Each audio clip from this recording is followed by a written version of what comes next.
기상 전문가들, 지구 온난화에 관한 전문가들의 이야기를 들어보니까 이미 지구 온난화는 돌이킬 수 없다고 그럽니다. 이제 이걸 돌이킬 방법은 없다라고 이미 그렇게 판단을 했고, 계속 이제 지구는 더 더워질 텐데, 이제 여러분 체질이 바뀌어야 됩니다. 영상 한 50도가 넘어가도 끄떡없이 살아남을 수 있는 체질로 바뀌기를 축복합니다. 별로 웃기지도 않죠. 왜냐하면 이게 어마어마한 일입니다. 불은 사탄의 입으로 토해내는 거라고 요한계시록에 보면 그렇게 말하는데, 굳이 심판 운운하기 전에 인간의 탐욕이 만들어낸 심판인 것은 분명합니다. 우리 스스로 자초한 그리스도인들이라도 친환경적인 삶을 살아야 되겠습니다. 그래서 조금이라도 덜 뜨거운 지구, 조금이라도 더 초록빛이 남아있는 지구를 우리 후손들에게 물려주기 위해서 애를 써야 될 것 같아요. 한국 불교 근본 경전 중에 능엄경이라는 그 불경이 있습니다. 어떤 사람이 손가락으로 달을 가리켜 다른 이에게 보인다면 그 사람은 가리키는 손가락을 따라 달을 쳐다봄이 마땅하다. 그런데 그가 달을 보지 않고 손가락을 보고 달의 본체로 여긴다면 그 사람이 어찌 둥근 달만 잃은 것이겠는가? 손가락 또한 잃어버린 것이다. 능엄경 제2편에 나오는 이야기입니다. 보라는 달은 보지 않고 스님 손가락만 쳐다보는 것을 사자성어로 견지망월 그럽니다. 본질은 외면하고 지역 말단적인 것에만 집착하는 것을 두고 견지망월 그렇게 말합니다. 손가락을 보고 달의 본체로 여기는 사람이 결국에는 둥근 달만 잃는 것이 아니고 손가락마저 잃어버린다. 그것은 결국 그 사람은 그 이후로도 계속해서 손가락을 보고 달이라고 할 것이기 때문에 그렇다는 거죠. 사람이 이런 견지망월에 빠지는 것은 전적으로 스스로의 어리석음 때문이고 그에 따른 결과도 스스로의 몫입니다. 뒤집어서 견월망지라는 말이 있어요. 가리키는 손가락은 잊고 달을 쳐다본다. 그런 거죠. 오늘 복음서의 말씀을 읽으면서 느끼는 것은 예수님은 후자를 원하시는구나. 오늘 말씀을 잘 이해하기 위해서 지난주 복음서의 장면으로 잠시 돌아가 보겠습니다. 6월절이 가까운 때 예수님께서 많은 사람들이 당신에게로 몰려오는 것을 보시면서 빌립에게 물으셨어요. 우리가 어디에서 빵을 사서 이 사람들을 먹이겠느냐? 그때 빌립의 대답이 뭐였습니까? 각 사람으로 조금씩 받게 할지라도 200데나리온의 떡이 부족하리이다. 빌립은 특유의 명석함으로 몰려온 사람들의 숫자를 정확하게 헤아리고 그들을 먹이는 데 필요한 비용을 산출해내요. 그런데 예수님께서 빌립에게 원하신 것은 신앙이 결여된 명석함은 아니었습니다. 예수님은 빌립이 그 명석함을 넘어서서 사람들의 배고픔에 공감하기를 원하셨고 그 공감에서 우러난 간절한 기도로 현실을 극복해 주기를 원하셨습니다. 결국 예수님은 빌립의 판단에 유념치 않고 남자만 5,000명이 넘었던 그 사람들을 3355 잔디밭에 앉게 하세요. 그리고 떡을 가져서 축사하시고 앉아있는 그 사람들에게 나눠주십니다. 그리고 물고기도 그들이 원하는 대로 주십니다. 결과는 여러분들이 아시는 그대로입니다.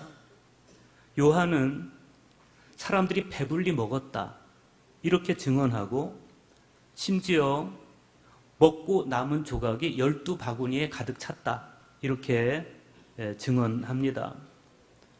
그 기가 막힌 순간들을 경험했던 사람들은 저분이야말로 세상에 오실 진짜 메시아, 진짜 선지자다 그러면서 예수님을 붙잡아서 임금으로 삼으려고 그럽니다. 그럴 수 있는 이야기죠. 예수님의 이 오병이어 기적은 하늘에서 만나와 메추라기가 떨어지던 모세의 광야 시절을 연상시켜주고도 남습니다. 그런데 예수님은 그들을 피해서 호수 건너편 가버나움으로 가십니다. 그런데 사람들이 거기까지 예수님을 따라옵니다. 그때 예수님을 따라온 사람들을 두고 예수님께서 하시는 말씀이 오늘 복음서의 말씀입니다. 요한복음 6장 26절 보십시오. 너희가 진실로 진실로 내가 진실로 진실로 너희에게 이르노니 너희가 나를 찾는 것은 표적을 본 까닭이 아니요 떡을 먹고 배부른 까닭이로다. 여기서 우리가 먼저 생각해 봐야 될 것은 표적이라고 하는 단어입니다. 이 표적을 헬라어 원문에 보면 세메이온이라고 번역하고 있습니다. 마틴 루터는 이 표적이라는 단어를 짜이헨 이렇게 번역했는데, 이 짜이헨이라고 하는 단어는 표시 혹은 신호 이런 뜻을 가지고 있어요. 사인이라고 말할 수 있겠습니다. 사실 이 표적은 구약시대부터 성경에 차고 넘치는 이야기입니다. 사도 바울도 고린도전서 12장 1장 22절에서 유대인은 표적을 구하고 헬라인은 지혜를 찾으나 이렇게 말하면서 바울 시대에도 이 표적이 굉장히 신앙생활의 이슈였다는 것을 말하고 있어요. 그런데 이 표적이 시대마다 사람들에게 있어서는 달을 가리키는 손가락 같은 것이었습니다. 그러니까 그들은 예수님께서 행하시는 표적이라든지 이런 표적들을 보면서 그 표적 자체에 놀라워하고 그 표적을 구하고 이럴 것이 아니고 그 표적을 통해서 하나님을 봐야 되는 것이었습니다. 그런데 예수님의 말씀이 뭡니까? 너희는 표적을 통해서 하나님을 보려고 하지 않고 먹고 배부른 것에만 관심을 보이는구나, 이런 거예요. 먹고 배부른 것, 여러분 이거는요 인간에게 정말 영원한 유혹이고 처절한 숙명입니다. 목숨이 붙어있는 한 인간은 먹고 배불러야 됩니다. 거기서 아무도 벗어날 수 없습니다. 근원적인 차원에서 본다면 이 먹는 문제는 하나님의 창조 섭리, 창조 질서에 속하는 문제, 먹어야겠다는 욕망이 있어야 됩니다. 이 욕망이 있어야 살아남습니다. 이 욕망이 작동하지 않는다면 우리는 살아남을 수가 없어요. 특히 요즘처럼 뜨거울 때는 먹어야겠다는 욕망이 더 있어야 됩니다. 문제는 뭐냐면 먹어야겠다는 욕망, 배부르고 싶다는 욕망 그 자체가 아니고 그것에만 집착하는 겁니다. 온 영혼이 먹는 것에 몰입해 있는 것. 이것을 수도자들은 탐식이라고 이야기를 합니다. 그레고리우스 대제라든지 에바그리우스라든지 탐식을 문제 삼습니다. 바로 그것이 가버나움까지 예수님을 따라온 사람들의 문제였습니다. 예수님은 그들에게 아주 중요한 말씀을 하세요. 22절, 27절 보십시오. 썩을 양식을 위하여 일하지 말고 영생하도록 있는 양식을 위하여 하라. 이 말씀은 표적에 몰입해 있는 그런 신앙의 오류를 교정해 주시는 말씀이고 정말 중요한 게 뭔지를 깨우쳐 주시는 말씀입니다. 사람들이 예수님께 물어봅니다. 우리가 어떻게 하여야 하나님의 일을 하오리까? 여러분, 유대인들은 율법적인 민족이었습니다. 그래서 영생을 얻는 것도 양식을 얻는 것도 뭔가를 해야 된다고 생각했습니다. 누가복음 10장 25절에 보면 어떤 율법학자가 예수님께 내가 무엇을 하여야 영생을 얻으리까? 이렇게 물어보는 걸 볼 수가 있습니다. 그런데 오늘 말씀 29절에서 예수님의 답변이 굉장히 중요합니다. 뭐라고 말씀하십니까? 하나님께서 보내신 일을 믿는 것이 하나님의 일이니라. 행함을 믿는 유대인들에게 예수님은 믿음이라고 답변하십니다. 그런데 이어지는 말씀을 보면 예수님과 유대인들 사이의 대화가 평행선을 달려요. 30절 보십시오. 그들이 묻되 그러면 우리가 보고 당신을 믿도록 행하시는 표적이 무엇이니까? 이들의 관심사가 돌아와서 다시 표적으로 돌아왔어요. 눈에 보이는 표적에 마음을 두지 말고 표적을 넘어서 하나님을 바라보라고 예수님의 입에 침이 마르도록 그렇게 강조하셨는데 군중들은 여전히 표적에 관한 관심을 벗어나지 못합니다. 이렇게 사람은 한번 자기 생각이 고정되면 변화되기 힘들다는 것이 우리가 이 말씀을 통해서 보게 되는 겁니다. 표적과 기적에 마음이 쏠려 있어서 모든 문제를 그 관점으로만 해석하려고 그래요. 오늘 우리들도 혹시 우리 신앙과 삶을 근본적으로 오해하고 있는 거 아닌지 모르겠어요.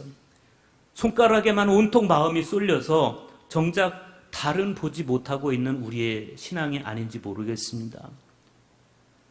몇몇 논쟁이 오간 후에 예수님께서 35절에 보면 다시 한번 그들의 관념을 고정해 주십니다. 예수님은 당신 자신을 그들에게 계시하시면서 나는 생명의 떡이다 이렇게 말씀하십니다. 예수님은 이 말씀을 통해서 당신의 정체를 생명의 떡이라고 단언하세요. 오늘 이 말씀은 당시 유대 군중들 뿐만 아니고 오늘 저와 여러분에게도 그대로 진리입니다. 우리는 말씀 앞에서 정직해야 됩니다. 여러분은 어떻습니까? 정말 여러분이 예수님에게 생명의 떡이십니까? 정말 예수님이 여러분에게 여러분의 생명이십니까? 예수님만이 여러분에게 정말 생명의 양식이십니까? 사실 우리는 예수님을 믿지만 믿으면서도 여전히 밥을 먹지 않으면 배가 고프고 물을 마시지 않으면 목이 말라요.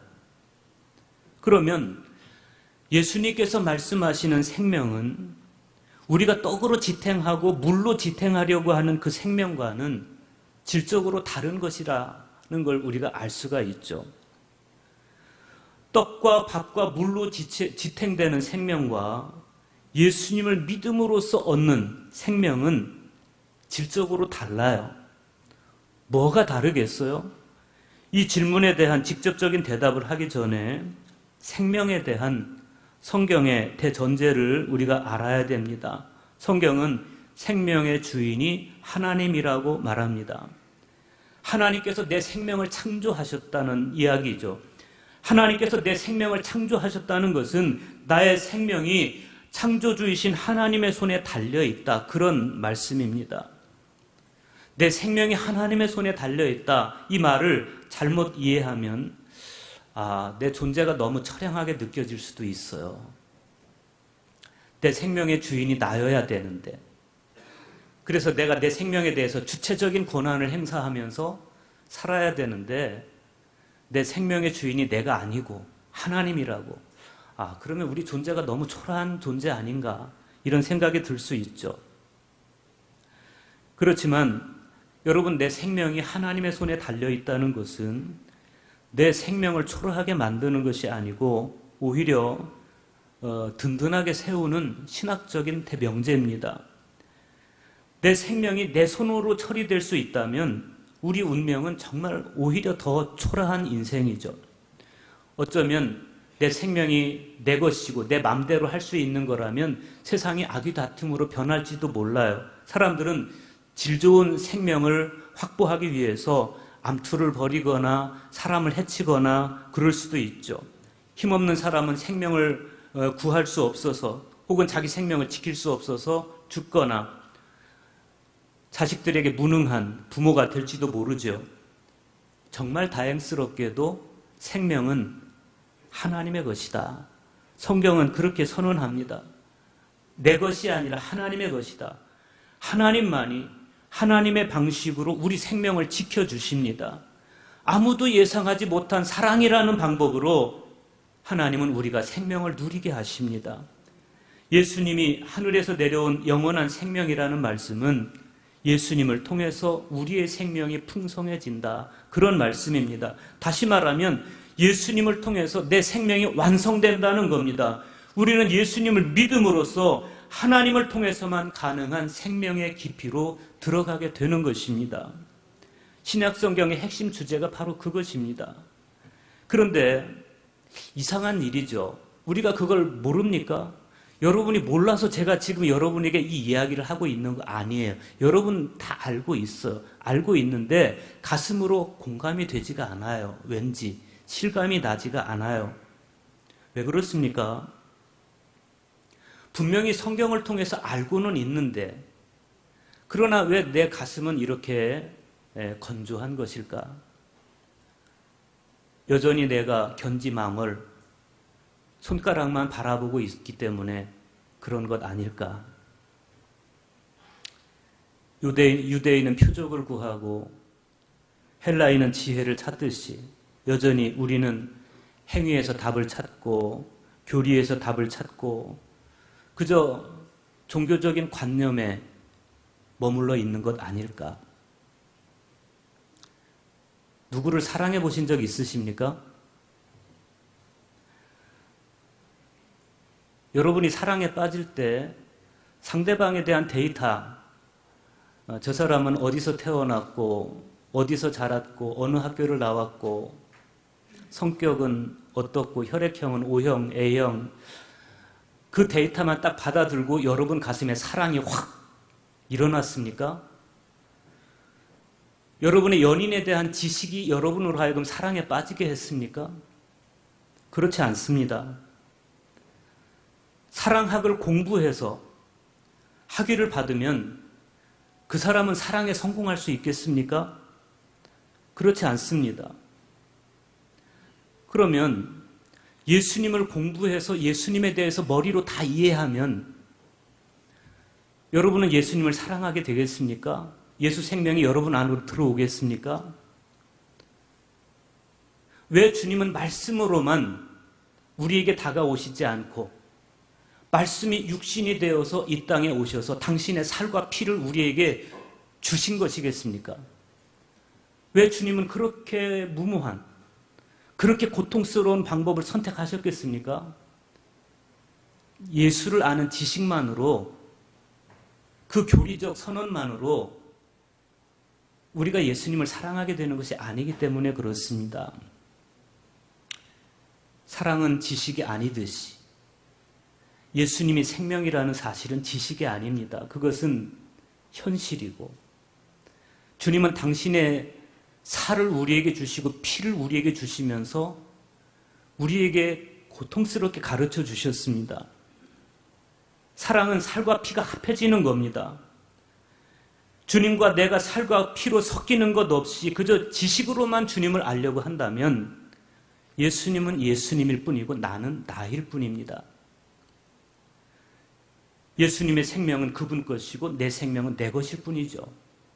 그래서 주님은 말씀으로만 우리를 사랑하신 것이 아니라 당신의 살과 피를 우리에게 주신 겁니다. 그러면서 하시는 말씀을 보세요. 내게 오는 자는 결코 줄이지 아니할 것이요 나를 믿는 자는 영원히 목마르지 아니하리라. 주님께 가지는 않으면서 오로지 표적에만 관심이 있는 사람들에게 주님은 오라고 말씀하시고 믿으라고 말씀하십니다. 견월망지, 즉 손가락을 넘어서 이제는 달을 봐야 하지 않겠느냐, 이런 말씀입니다. 사랑은 사랑하는 사람에게 가야 됩니다. 사랑하는 사람과 시선을 마주치고 그와 서로 신뢰해야 됩니다. 그 사람 밖에는 아무도 보이지 않아야 됩니다. 그게 사랑하는 겁니다. 사랑하면 그의 생명이 내 생명이 되고, 사랑하면 내 생명이 그의 생명이 되는 존재의 새 차원이 열리는 거예요. 사실 우리가 주님께로 가기 전에 이미 주님께서 우리를 사랑해서 우리에게로 오셨어요. 요한복음 3장 16절에 그걸 우리에게 말씀해줘요. 아타나시우스 성인께서 요한복음 3장 16절을 새롭게 해석해 주신 그대로 하나님께서 인간이 되어서 오심으로써 인간이 하나님의 형상을 되찾게 됐어요. 그것을 오늘 서신서의 말씀에 보면 사도 바울이 이렇게 표현하고 있어요. 에베소서 4장 10절의 말씀입니다. 내리셨던 그가 곧 모든 하늘 위에 오르신 자니 이는 만물을 충만하게 하려 하심이라. 이 말씀에서 내리셨던 그분이 누굽니까? 성육신하신 예수 그리스도, 즉 인간이 되어 이 땅에 오신 예수 그리스도십니다. 그런데 사도 바울은 성육신하신 이 땅에 오신 예수 그리스도께서 다시 하늘 위로 오르셨다, 이렇게 증언하고 있습니다. 모든 하늘 위로 오르셨다. 고대인들뿐 아니라 유대인들은 지상 위에 7층의 하늘이 있다고 믿었습니다. 그런데 예수 그리스도께서는 그 7층의 하늘보다 더 높은 곳에 있는 하나님의 보좌로 올리우셨다, 이런 말씀이에요. 왜 그러셨습니까? 만물을 충만하게 하기 위해서. 만물의 충만은 우주의 충만인데 그 중심에 하나님의 자녀들이 있습니다. 이 이야기 끝에서 사도 바울은 하나님의 자녀들의 충만함을 이렇게 설명하고 있습니다. 에베소서 4장 13절의 말씀입니다. 우리가 다 하나님의 아들을 믿는 것과 아는 일에 하나가 되어 온전한 사람을 이루어 그리스도의 장성한 분량에 충만한 데까지 이르리니. 여러분, 우리가 궁극적으로 관심을 기울여야 될 것은 잡다한 표적이라든지 교리라든지 이런 사족이 아닙니다. 이런 손가락이 아닙니다. 당신 생명을 내게 주어서 내가 되심으로써 나와 당신이 하나이게 하신 예수 그리스도, 우리는 그분을 봐야 됩니다. 우리는 내 생명을 걸고 오라 하신 그 주님께로 가야 되고, 그리고 믿음으로 내 존재가 온통 예수로 충만해야 됩니다. 우리가 성찬에 참여하는 것도 오라고 말씀하신 주님께로 가는 행동입니다. 예수 그리스도께 와서 예수 그리스도를 믿고 생명의 떡이신 예수님의 살과 피를 내 안에 모심으로써 이제는 내가 아닌 예수 생명으로 살아가는 것입니다. 그럼으로써 다시는 예수님 주변을 목마르게 배회하는 그런 사람 되지 말고, 썩을 양식이 목적인 초라한 그런 존재가 되지 말고, 예수님을 통해 완성된 하나님의 형상답게 영생하도록 있는 양식으로 내 영혼을 채우고, 그리고 이 땅에서 천상의 삶을 살아가는 여러분 되시기를 주님의 이름으로 축원합니다.